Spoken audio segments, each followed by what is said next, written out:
HCAM programming is supported by our viewers, thank you, and by Phipps Insurance Agency, representing companies such as MapFree Insurance.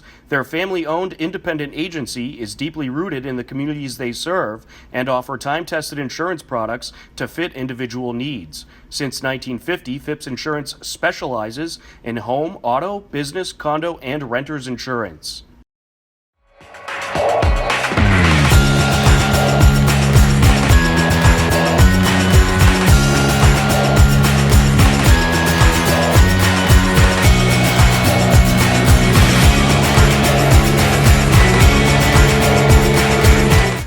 Hello, everybody. Tom Nappy here, and welcome to this edition of HCAM News, where we tell you all that is happening in the town of Hopkinton. On today's edition of HCAM News, some of the most recent happenings this summer. But first, we recently interviewed candidates in the state Democratic primary for Governor's Council. HCAM hosted an interview series with District 2 Democrat primary candidates for Governor's Council. The primary election takes place on September 3rd. Here's a look at the interviews with all four of the candidates. But can you please describe the experience and skills you have that distinguishes you from the other candidates in this year's Governor's Council race, and why you believe that you are the best choice for the position? Yeah, thank you for that. It's always challenging. So it's true that none of the candidates have ever been on the Governor's Council, so none of us bring experience being counselors on that board. So I really think the question is how you're going to leverage your experiences. So as a lot of people know, I've had almost 20 years or about 20 years of civic experience in Hopkinton in appointed or elected roles. I have served on the select board twice. 3 of those 6 years I have been the chair on the select board. So I bring both an understanding of the legislative process and also executive leadership skills and comfort. I have a lot of comfort interacting, speaking publicly, but also interacting with people on that stage in a constructive and professional manner. My work as a social worker is really what brought me to it, though. So I feel like the biggest thing that I bring that is potentially a little different than my opponents, colleagues that are running for this spot, is my ability to advocate for other people, and who need the system to work a little bit differently for them, or need to be considered when we're making our decisions. I believe I'm the best candidate because I work with judges 8 hours a day, 40 hours a week. So that has given me the opportunity to see the good ones and the bad ones. And what I've learned is that it's a people's court, and we deserve to have the right person in council that understand what that person goes through when they're encountering with the criminal justice system, whether it's their first time or not. I understand what it means when a mom or family member comes in and petitions a Section 35 for a loved one that is impacted by substance abuse, which should be considered as a disease. We need to make sure that judges are not incarcerating people with these diseases, but simply helping them get the treatment that they need in order to be better contributing members into society. One thing I do, I speak another language. It's important to provide resources and access, and judges understand that when people coming into court, they need an interpreter, that they're not just put in a position that they don't understand the legal system, and that they get the services that they need in order to continue with a criminal case or legal issue that they may have in the community. And also I work with the Assistant District Attorney's Office as well as police officers. These individuals make the courtroom go into business. They make the courtroom go round, and I am part of that as well. I have gained experience working as a victim witness advocate with the Suffolk County District Attorney's Office, where I help seniors that has been exploited financially by either a power of attorney or loved one or family friend. We need to protect our seniors and to make sure the judges that we nominate understand the signs when people are being exploited. I have a lot of experience. I've been a busy trial attorney for 28 years now, since 1996. I've tried a lot of cases, Tom. I've tried cases in the district courts, the superior courts, the probate and family courts, housing courts, handled matters in the Board of Industrial Accidents. It's what I went to law school to do.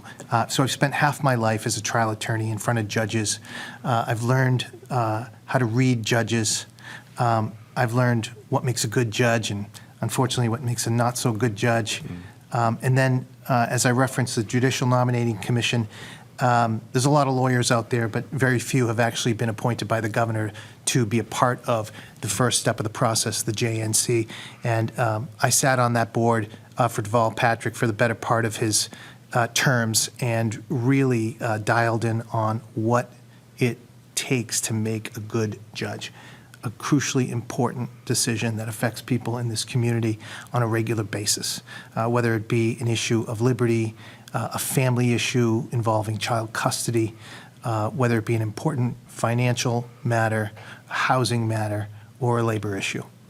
My body of work really does set me aside from the other candidates based on that experience. I've been a litigator for 10 years. I'm a lawyer. But before that, I wore many hats, like judges have to wear many hats throughout their careers. First and foremost, I am the son of Irish immigrants. I understand what it's like to immigrant to this country. I used to live in Ireland as a child. But I was also a veteran. I am a veteran. I used to be. I'm a veteran. I worked in blue collar most of my life. I was a union electrician. I've got the support of many unions. Many have endorsed me. And I think that my background, understanding what it's like to raise a family on a blue-collar salary, or the transition from military to civilian life, as well as my time in the courtroom, gives me the background to understand and evaluate good judges who are going to be well-rounded. You can view the full interviews with all 4 candidates airing on HCAM or at our YouTube page. The Metro West YMCA in Hopkinton recently opened new pickleball and basketball courts. Here's a look at the ceremony. All right, well, did we get a good night? It's not 1,000,000 degrees. So not raining. Well done. Just a show of hands, who's been here before the renovation of the courts? Transformation or what? Woo! Are you kidding me? I mean, this camp has been around for over 100 years, and the courts I don't think had been updated in about 100 years. So it was time, and they're beautiful. So welcome. Thanks for being here. You know, these courts, these aren't just facilities. You know, this is going to be a place for people to come with their friends, make friends, build relationships, stay fit, build community. This is going to be a real gathering place for Hopkinton and the region. So, you know, we couldn't be prouder of it. I want to extend my deepest gratitude to the YMCA Board of Directors who had the wisdom to go ahead and invest in this space. Also, everyone who's made this project possible, which includes generous donors, dedicated staff, and supportive community members just like all of you. A special thanks I want to put out there to David Petrowitz and Derek Jadinsky. Where are you guys? There they are back there. They're with ABI Contracting, and took this, they started it last fall and turned it into this beautiful place, and the amount of time, energy, and sweat equity they put into this, a lot of caring went into this, and they worked really hard to get it right to here. And it's not quite done yet. So when you come back in a few weeks, we'll give you at least a couple weeks, Dave. Yeah. There are going to be more benches around. There's going to be a little bit fancier. The entrance is going to look a little bit different too. We've got a couple more basketball hoops going up, but there'll be some nice features. And so we're going to be growing into it a little bit more over over the next couple of weeks. So as we cut the ribbon today, we celebrate not only the opening of these courts, but also the vibrant and thriving community we continued to build together out here, in the region, not just in Hopkinton or Ashland or Sherborne and Holliston, but all of them. And these courts, I think, are going to be a real testament to that. So thanks for being here today, for your ongoing support, and let's just enjoy these courts. I will say that Bart told me that, Bart, the kids did get out here, and you can talk a little bit about that, but so far, we've met their approval. So with that, I'm going to introduce to you Bart Pinchuk to you. He's the executive director of our outdoor center and does our work out here. So. All right. Well, thank you first of all for being here tonight. How many of you are pickleballers? That's a thing, right? Pickleballers. Yeah. So I'm a future pickleballer. I'm new to this, but I'll have to get involved at some point. But as Rick said, camp is out here. So this week was our first full official week of camp. So we have 469 campers this week. In 2 weeks, we grow by 200 or so campers. So a lot of activity, busy place. So we are a year-round facility, but this is really our Super Bowl, this time of year. So we're just in the first quarter of the Super Bowl. So I'll let you know when it's halftime. But we're really excited about this. I would like to say you guys are the first ones on the court, but the kids were itching to get out here, and it was really cool to see them out here and the activity. And it's multi-purpose. It's street hockey going, and there's a part of me that was like, no, you're going to scratch it. But this is why they're here. So we're really excited. And these were tennis courts before here, but I can tell you that there isn't a fence high enough for campers with tennis rackets and tennis balls to keep the balls in. So they're going to become future pickleballers, which is really, really cool because they were into it. So it's exciting. We open up to members on Monday, and through the summer, the hours of the pickleball court will match our pool hours.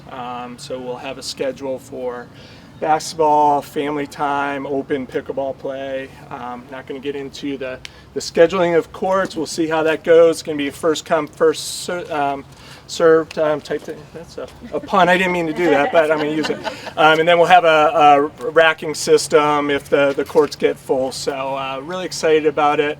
Thanks for being here, and hopefully we'll see you out here. And next I'd like to introduce Kelly Grill. So as part of our, so Kelly and I have gotten to know each other over the past year, collaborating on The Haunt. So I'm sure if you haven't heard about it, I'd be surprised. So we are already heavy into plans, we were already, right, about a year ago, into the 2024 plan for the Haunt. And so it's been a great collaboration with Kelly from HCA, also collaborate on some camp programs, and this year we combined forces for our CIT programs too. So lots of great stuff, and this will be the home of the Wicked Pickle Tournament, which is part of the Haunt weekend. So anyway, Kelly. Thank you,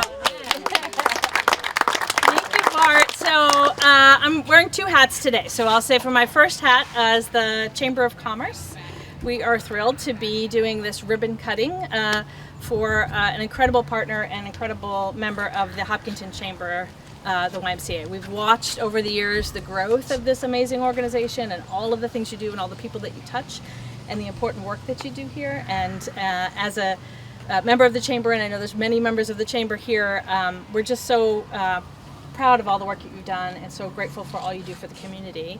And so we're happy to be here for the ribbon cutting for the Chamber. My other hat is the HCA is really all about all things Wicked. And so we are going to be expanding our Wicked Weekend, and we love our partnership with the Y. It's just incredible how our missions align and how creative the Y is and how open they are to working together on these really fun, silly fundraisers. Bart mentioned we do have the haunt. We're expanding it to 2 weekends. It happens down at the ropes course down there. This year's themes will be a wedding at Deadwoodville, so we hope that you all will be able to join us for that and see Sheriff Bart in his zombie costume. But also, we are combining this year our Wicked Pickle. We had our inaugural Wicked Pickle last year and held it on the tennis courts at the high school. But here we have these gorgeous new pickleball courts, and so it's a costume pickleball concert. It's a fundraiser for both organizations. We'll hope you'll come up with a fun team name and a great costume and join us, and that's in October. And then we'll also have our traditional 5K, which will happen on Sunday. So lots of things happening over the course of those 2 weekends to support both organizations. So I think without further ado, we want to get to the, and I apologize for the sign. I don't know what is going on with the sign, and thank you for holding it. But maybe we get our ribbon out. Yeah, so we're going to have everybody come back here so you can be in the official photo to cut the ribbon. And then we have 2 things we're doing. One is the ribbon cutting, and then the second will be the inaugural hit. So we have Patricia Durant, who's our board chair, and I think Beth Reynolds, who is chair of the Outdoor Center, will be doing the inaugural hit after we do the ribbon. 3, 2, 1, cut. All right. All right, now we need one photo with everybody just doing a Y.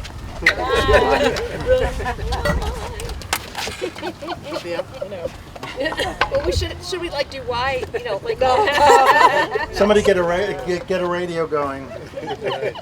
or sing. We could sing. YMCA. Good. All right, now it's time for the inaugural hit. Oh no, wasn't it? So I need Patricia. No pressure. Boom.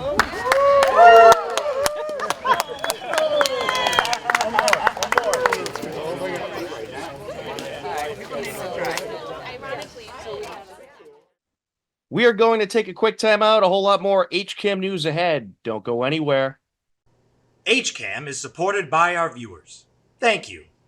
And by the Hopkinton Independent newspaper and online news site. The newspaper reaches 100% of the homes and businesses in town, and the website is updated daily with exclusive Hopkinton content. Readers can receive a daily newsletter and breaking news alerts via email.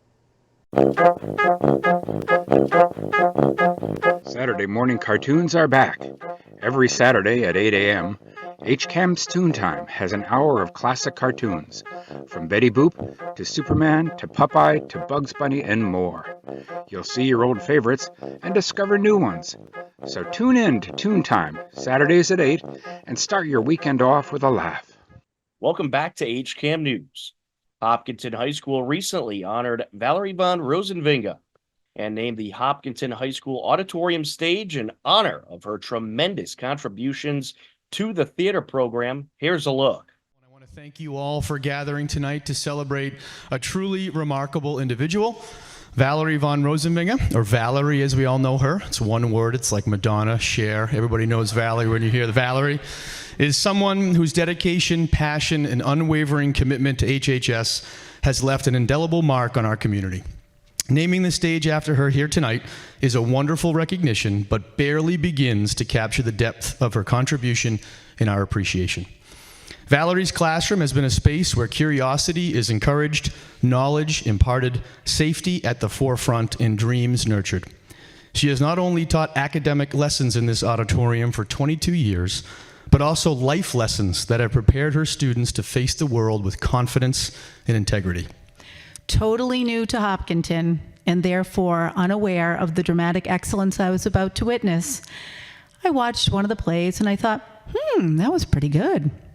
And then another, and loved it, and then a third, and a fourth, and well, you can imagine the rest. As a not quite yet Hopkintonian, I sat and enjoyed every one of those one-act plays that night. I would go on to marvel at everything from Radium Girls to Mean Girls. And I truly mean marvel. The productions are second to none. Over the past 8 years, it has become very clear to me how this stage is more than just a classroom. in this place, and I know all of the students in the audience tonight can attest to this, students find their voices. They learn about strengths that reside in them that they might not have been aware of. On this stage, creativity reigns and has reigned. There is a rich humanity here that truly isn't replicable. And so I thank you, Valerie, for the past 22 years, the 22 years you've given to students in this space. I wish you the very best in retirement, and please know that your excellence as a teacher and a person will live on in this auditorium and, in particular, on this stage. Valerie is retiring, yes. But this community, those traditions, that love in that community, that will go on forever. 20-something more years from now, people will be giving gloves, laughing with their friends, goofing around, making posters for Tech Week, and yes, ultimately, doing great art. And that sense of belonging, for many found here in this room for the first time, will perpetuate and reverberate out from this room, long after Valerie's last play here. And that's why this room must and should bear her name, and why I'm happy it does. Ava Papalato is going to come up and speak, but I also see a lot of current students here sitting in the audience. So maybe you can all come up and stand with her, because you are a family. We'll have Ava come up and say a few words. When COVID shut down theater, she hosted Zooms that members of the drama club could still come together as a community and work on the radio play, War of the Worlds. When students discussed the lack of knowledge about basic life skills, Valerie created passages in order to complete students' education. She truly cares. Her commitment and dedication to theater have made our shows great. Valerie is a creator. She has this spark, this undeniable gift for creativity. She sees the world in an extraordinary way, and I hope one day that we can also see the world for all of its possibilities. Valerie is a director, an actor, an author, a visionary, a teacher, a mentor, a listening ear, a supportive shoulder, and the founder of our HHS drama family. But not only that, she has made such an impact on HHS with her kind words and her smiling face. I've never met anyone who is so well-liked among students. She has always been one to make every student feel important and understood. That's why my grade dedicated the yearbook to her as well. Valerie has helped us to be ourselves and to live authentically, and we will never forget that. From the first round of auditions to the final closing circle, Valerie encourages and supports the cast and crew at every turn. The bonds that they have formed give the students a reason to come to school and be part of something special. Furthermore, naming the stage after Valerie symbolizes our gratitude and appreciation for 22 years of exemplary service. It is a way for us to express our respect and admiration for all that she has accomplished during her tenure and to ensure her legacy lives on for years to come. So without further ado, let's make this official. I thought you could join me all in a countdown from 5 down to 1. We have some folks here who are going to pull this black piece of paper off the plaque. So, ready? 5, 4, 3, 2, 1. Woo!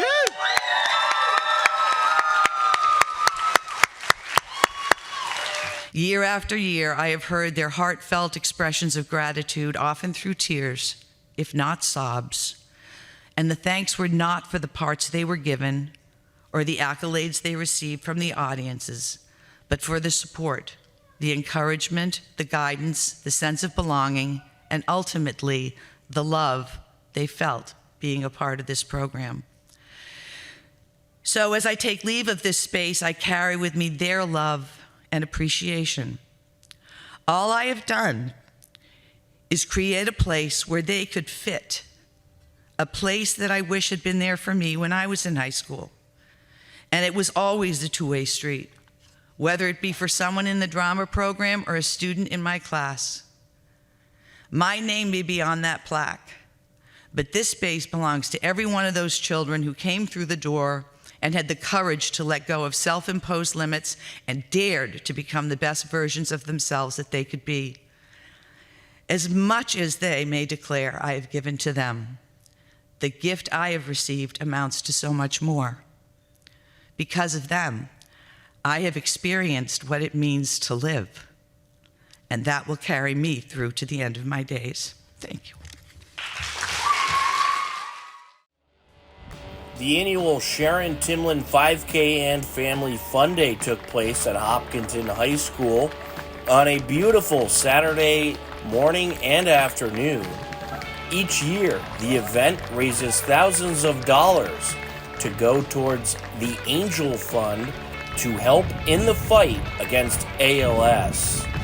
Here's a look at some of the festivities of the packed event.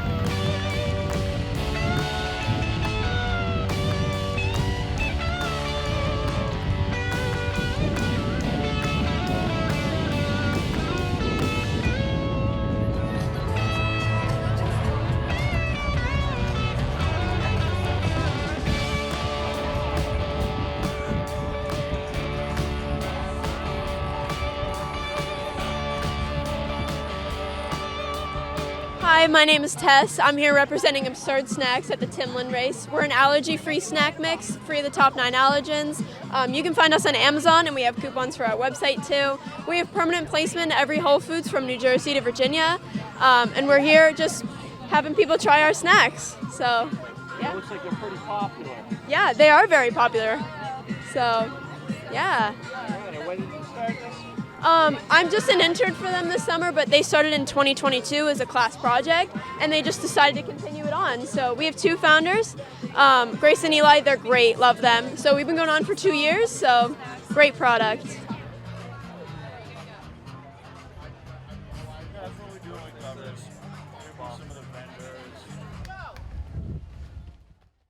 It's time to tell you about some happenings in town you should know about. The Hopkinton Parks and Rec Commission is hosting the annual Concerts on the Common. Here's a look at the schedule. The concerts take place at 5 p.m. every Sunday throughout the summer on Hopkinton Town Common. Be sure to go check out the concerts in person, or you could watch at a later time as the concerts will air on HCAM. Our picture of the week is from July 21st. Thanks to Mike Terosian, the Hopkinton Farmers Market makes a beautiful backdrop for the Claflin Fountain. What a terrific photo by our own Mike Terosian. Upcoming town government meetings include on Thursday, July 25th at 11:30 a.m. There'll be the school committee meeting airing live on HCAM Ed. Then at 7 p.m. on Tuesday, July 30th on HCAM TV, we'll have the Conservation Commission meeting.